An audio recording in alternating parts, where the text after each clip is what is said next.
जमाते इस्लामी उस विचारधारा वाला संगठन है जो चाहता ही नहीं था कि बांग्लादेश बने। मतलब 1971 में बांग्लादेश स्वतंत्र हो, अलग देश बने, जमाते इस्लामी का ये थॉट ही नहीं था, वो सोच नहीं थी।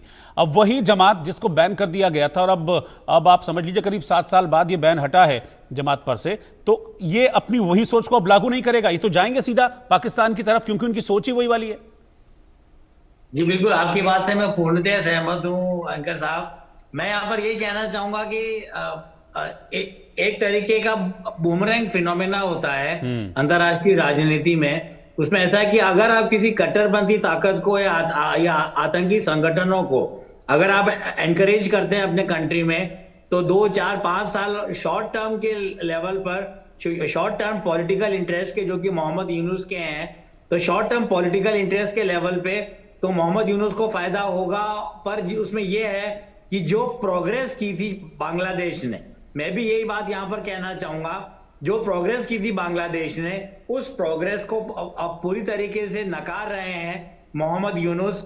और जो democracy, secularism, respect for human rights, मानवाधिकारों का जो नैरेटिव होता है, और जो भी एक लिबरल मॉडर्न डेमोक्रेसी का, प्रजातंत्र का और प्रोग्रेसिव नैरेटिव होता है, उसको पूरी तरीके से हटाने में लगे हुए हैं मोहम्मद यूनुस। और जहां तक जमाते इस्लामी की बात है, ये जमाते इस्लामी को अगर हम देखें तो हम इतिहास में जाएं कि वहां पर बांग्लादेश में जनरल इरशाद हुआ करते थे, और उन्होंने भी जमाते इस्लामी को बहुत प्रमोट किया। और 2002 में तो आर्मी भी बांग्लादेश की थी, वो जिहादी संगठनों को और जमाते इस्लामी को सपोर्ट कर रही थी। वो तो शेख हसीना आई और उन्होंने आकर किसी तरीके से लिबरल डेमोक्रेसी की नींव रखी, मैं तो ये कहूंगा। और जिस प्रजातंत्र की नींव 1971 में भारत की सेना और मुक्ति वाहिनी के कारण रखी गई, उसको इन्होंने री इन्विगोरेट किया, इसको डेवलप किया। तो मैं ये कहूंगा कि जमाते इस्लामी कुछ नहीं है, और असली ताकत ये जिहादी स्टेट और जमाते इस्लामी है। और मोहम्मद यूनुस एक तरीके का मास्क है, एक तरीके का मुखौटा है। और सबसे बड़ी बात है कि ऑक्टेजेनेरियन है, 84 इयर्स के हैं, तो उनका जो पॉलिटिकल करियर, एकेडमिक करियर और as a international welfare banker जो करियर था, वो तो काफी पीछे छूट गया।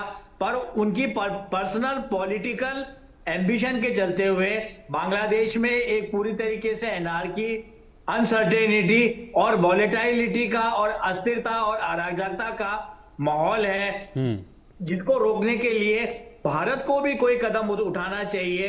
अनऑफिशियल लेवल पे, ट्रैक्टर लेवल पे भारत काम कर रहा है। पर मुझे लगता है कि ये एक तरीके से रेडिकलाइजेशन की तरफ तो बढ़ चुका है, बढ़ नहीं रहा है बांग्लादेश, बढ़ चुका है। और पूरी तरीके से Islamic rule, fundamentalist rule Afghanistan की लाइन पर पूरी तरीके से बांग्लादेश पे लागू किए जाने की बात अब सामने आती है।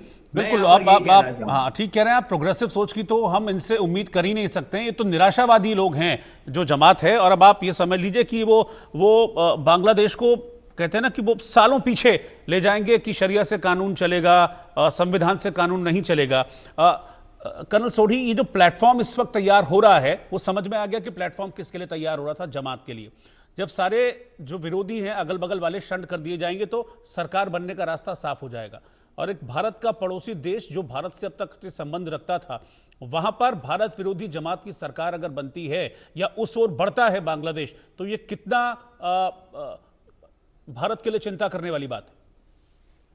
रोहित जी देखिए, भारत के लिए तो चिंता की बात ऑलरेडी पिछले साल अगस्त से शुरू हो गई, जब शेख हसीना को वहां अपना देश छोड़ना पड़ा 45 मिनट में। और तब के बाद से हम देख रहे हैं आज तक दिन प्रतिदिन बांग्लादेश का जो रुख था भारत की तरफ, वो बिल्कुल भारत विरोधी होता गया। अभी कुछ दिन पहले ही खबर आई कि चीन बांग्लादेश में लाल मोनेर हाट नामक जगह में एक हवाई अड्डा बनाने वाला है, जो कि हमारे चिकन नेक एरिया से मात्र 10-12 किलोमीटर की दूरी पे है, और उसका कंस्ट्रक्शन एक पाकिस्तान की कंस्ट्रक्शन एजेंसी करेगी।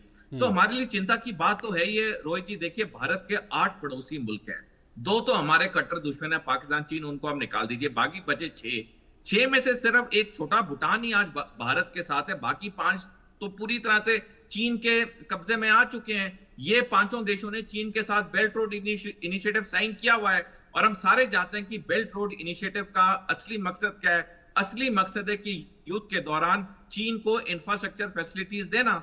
तो भारत के लिए तो ऑलरेडी बहुत चिंता की बात है कि 8 में से हमारे 7 पड़ोसी मुल्क आज हमारे साथ नहीं है। और जिस तरह से बांग्लादेश के अंदर हिंदुओं पे लगातार अत्याचार हो रहा है, जिस तरह से मंदिरों को वहां दिन प्रतिदिन बर्बाद किया जा रहा है, ये तो भारत के लिए बहुत ही एक संगीन मामला है, क्योंकि भारत में सबसे ज्यादा हिंदू रहते हैं और हम सारे जानते हैं किसी भी धर्म की इज्जत करना कितना अनिवार्य होता है किसी भी देश के लिए। और देखिए बांग्लादेश में क्या हो रहा है, तो चाहे हम सिक्योरिटी पॉइंट ऑफ व्यू से देखें, चाहे हम धार्मिक नजरिए से देखें, जो बांग्लादेश में हो रहा है ये भारत के लिए तो बहुत चिंताजनक बात। बिल्कुल मनन जी, फिर ऐसे में तो 18 करोड़ जो जनसंख्या है बांग्लादेश की, उसमें 1.25 करोड़ के आसपास हिंदू भी हैं। उनके लिए तो फिर और जहन्नुम वाले हालात हो जाएंगे ना। अभी तो चलिए, अभी तो एक इंटरिम सरकार है, लेकिन जब ये जमाती वहां शासन करने लगे, क्योंकि रास्ता वही दिख रहा है और जिस तरफ बढ़ रहा है यही दिख रहा है कि जमातियों का शासन होगा, क्योंकि जब अगल बगल में कोई होगा ही नहीं चुनाव फाइटिंग के लिए, तो फिर इन्हीं की सरकार बन जाएगी। उसी का प्लेटफॉर्म यहाँ पर तैयार हो रहा है। तो हिंदू जो वहां पर रह रहे हैं, अल्पसंख्यक रह रहे हैं, बौद्ध हैं, ईसाई हैं, उनके लिए तो और जहन्नुम वाली सिचुएशन हो जाएगी ना वहां पर बांग्लादेश में फिर। बिल्कुल, मैं आपकी बात से पूरी तरह सहमत हूं। और मैं यहाँ पर एक बात यहाँ पर ये कहना चाहूंगा कि जो बंगाली सिविलाइजेशन है, मतलब हम लोग लाइटर वेन में बात करते थे जब हम लोग पढ़ाते हैं या यूनिवर्सिटीज में पढ़ाते थे, तो उसमें ये कि जो बंगाल का जो सिंक्रेटिक कल्चर है, भले ही वो बांग्लादेश हो या वेस्ट बंगाल हो, तो ये एक तरीके का पॉलिटिकल कल्चर था, राजनीतिक चलन था, राजनीतिक चरित्र था बंगाल का और उस पूरे पूर्वोत्तर क्षेत्र का, जिसकी मैं यहाँ पर बात कर रहा हूं।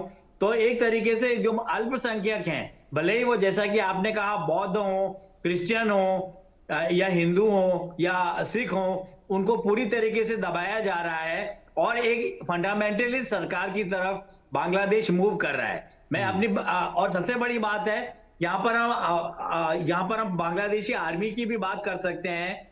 तो वहां पर हम देखेंगे कि भारत के साथ बांग्लादेश के सांस्कृतिक और स्पिरिचुअल तार और धार्मिक तार पूरी तरीके से जुड़े हुए हैं। जब 1757 में बैटल ऑफ प्लासी हुआ, बैटल ऑफ बक्सर हुआ, तो उस समय बांग्लादेशी सेना की, या हम कह सकते हैं अवध क्षेत्र से आगे जाकर बंगाली मुगलिया सूबे की सेना का गठन हुआ।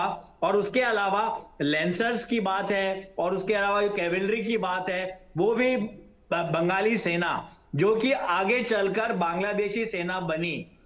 इस तरह की बातचीत वहां पर, इस तरीके के पॉलिटिकल और सामरिक समीकरण वहां पर रहा करते थे। तो जो सिंक्रेटिक कल्चर है, जो एमेलगेमेटिव और जो समरसता का कल्चर है, जिसको भारत भी सपोर्ट करता रहा बांग्लादेश को, उसको हटाया जा रहा है वहां से। और अपनी एक बात और मैं यहाँ कहूंगा कि ये दक्षिण एशिया के जो माइक्रो स्टेट्स हैं, इनकी ये एक तरह की कूटनीति रही है कि भारत को वो हेजीमॉन कहते हैं, मतलब रीजनल दादा कहते हैं। और इसका एक वर्ड यूज किया है एकेडमिशियंस ने, वो है बेनाइन हेजीमॉन। मतलब हम लोग दादागिरी तो करते हैं दक्षिण एशिया के राष्ट्रों पर हम लोग बड़े ही प्यार से, बड़े ही अफेक्शनेट तरीके से और बड़े ही सटल तरीके से दादागिरी करते हैं। और जैसे कि पहले भी बात की गई, चीन और पाकिस्तान को हम अलग छोड़ देते हैं, फिर भी भारत ने जो हाइड्रो इलेक्ट्रिसिटी, मानव सुरक्षा और आतंकवाद को रोकने के लिए जो कार्य बांग्लादेश, श्रीलंका, नेपाल में किए, उनको पूरी तरीके से उनपे कुठाराघात किया जा रहा है, उनपे एक तरीके का वॉर किया जा रहा है, जिसके चलते भारत को हेजीमॉन, या मैं कहूंगा एक प्यारा हेजीमॉन, एक कडली हेजीमॉन, बेनाइन हेजीमॉन के नाम से ये कूटनीति है जिसको मोहम्मद यूनुस भी फॉलो कर रहे हैं। और मुझे लगता है कि बांग्लादेशी इंटरिम सरकार जो है बहुत बड़ी गलती कर रही है, क्योंकि अगर हम देखें तो मैं अंत में अदानी का एग्जांपल देना चाहूंगा।